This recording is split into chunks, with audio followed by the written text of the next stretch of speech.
Times news channel देख रहे आप सभी दर्शकों का बहुत बहुत स्वागत है। मैं हूं रमनदीप कौर।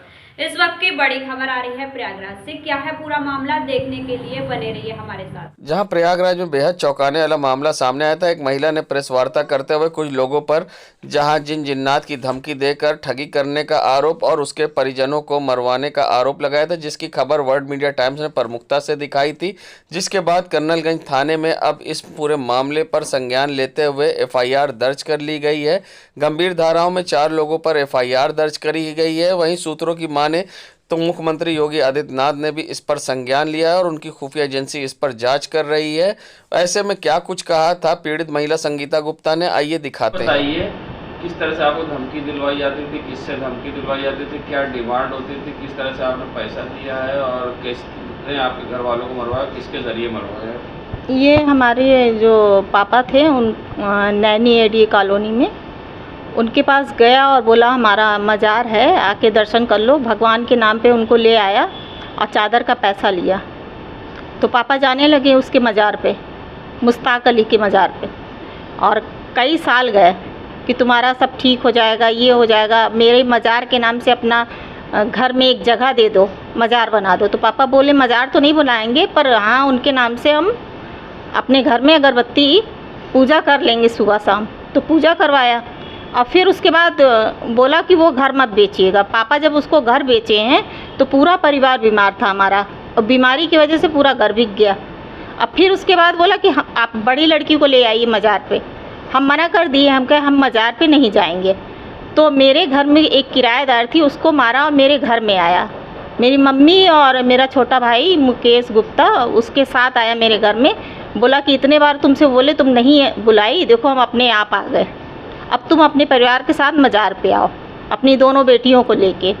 मना कर दिया, हम के बेटियां तो नहीं जाएंगी, क्योंकि वहाँ पे जो भी औरत जाती हैं बंधक की तरह जाती हैं, उनको जिन की धमकी दे के डरवाता है और मारने की धमकी देता है। 30 साल से 60 साल की औरतें जो विधवा हैं सब डरी हुई, और लड़कियां हैं उनको धमकी देता है, तुम्हारा बाल ख़राब कर देंगे, चेहरा ख़राब कर देंगे, इस मज़ार को तुमको ज़िंदा रखना है। सारी औरतों को माला फूल लाओ, और नहीं ला सकती तो सिर्फ आके दर्शन करके जाओ।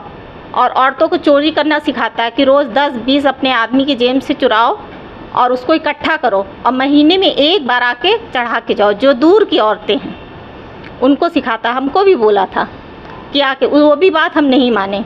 हमारी छोटी लड़की स्मृति गुप्ता, उसकी अचानक तबीयत खराब हुई, डॉक्टर को भी दिखाए, नहीं ठीक हुई। मम्मी से बात किया फ़ोन पे, बोला कि दवा दुआ दोनों फ़ायदा करता है, तुम उस बेटी को लेके आओ तभी फ़ायदा होगा दवा का।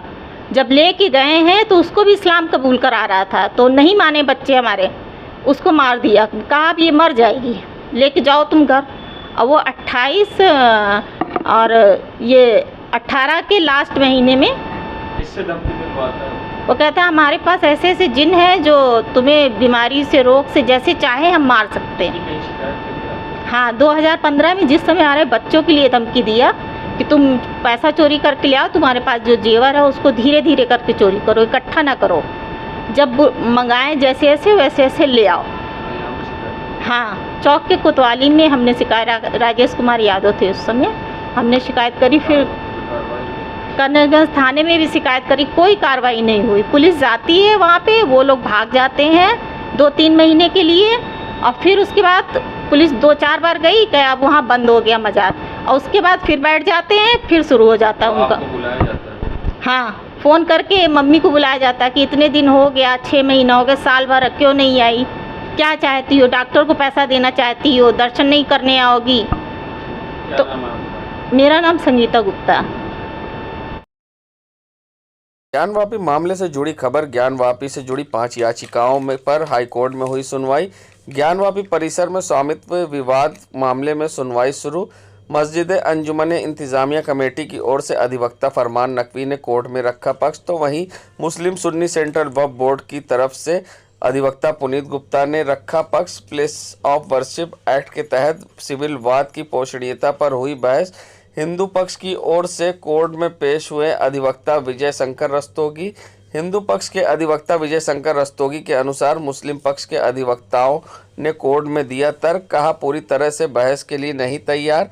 वहीं मुस्लिम पक्ष की तर्क सुनने के बाद कोर्ट ने अगली सुनवाई की तय करी तारीख 7 सितंबर सुबह 10 बजे तक की कोर्ट ने तय की तारीख।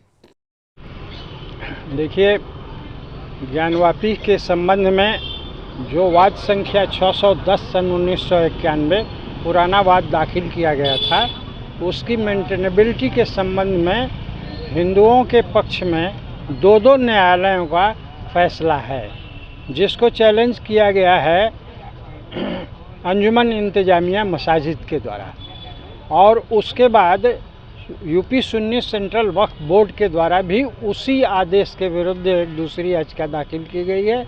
ये 2 याचिकाएं हो गई, और उसके पश्चात वाद में ASI के द्वारा सर्वे और उसकी खुदाई के लिए ये आदेश पारित किया गया था, उसका निरीक्षण करने के लिए, साइंटिफिक सर्वे के लिए। उस आदेश के विरुद्ध मुस्लिम पक्ष ने 2 याचिकाएं दाखिल की हैं, Anjuman Intezamia Masajid as well as UP Sunni Central Waqf Board के द्वारा।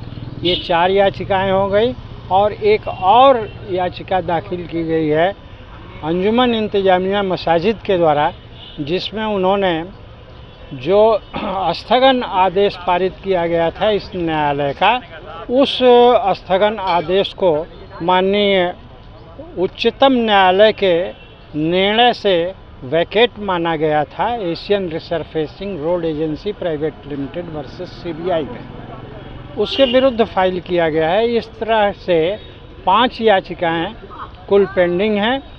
आज उसमें पार्टली बहस हुआ मुस्लिम पक्ष के तरफ से UP Sunni Central Waqf board, और मुस्लिम पक्ष के अधिवक्ता सीनियर एडवोकेट श्री नकवी ने अपना पक्ष रखा।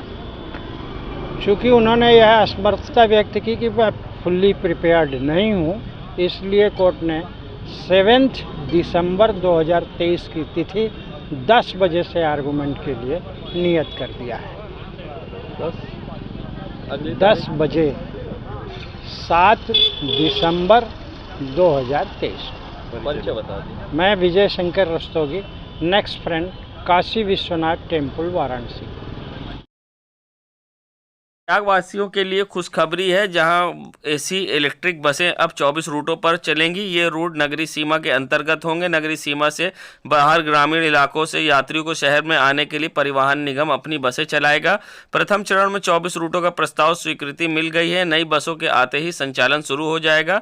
प्रयागराज को 300 इलेक्ट्रिक बसें मिलनी हैं। इनमें से 100 प्रधानमंत्री इलेक्ट्रिक बस योजना के तहत आनी है, जबकि 200 बसें आवंटन नगरीय सेवा के तहत मिलना है। महाकुंभ से पहले ये बसें प्रयागराज को मिलने की संभावना है, जबकि परिवहन निगम 1000 नई बसें भी महाकुंभ से पहले भेजेगा।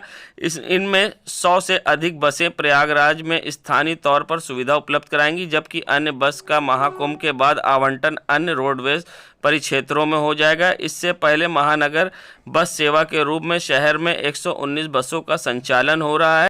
वहीं 24 रूटों पर अब मंजूरी मिल गई है बस चलने की। देश दुनिया की खबरों के लिए world media times news channel को सब्सक्राइब करें।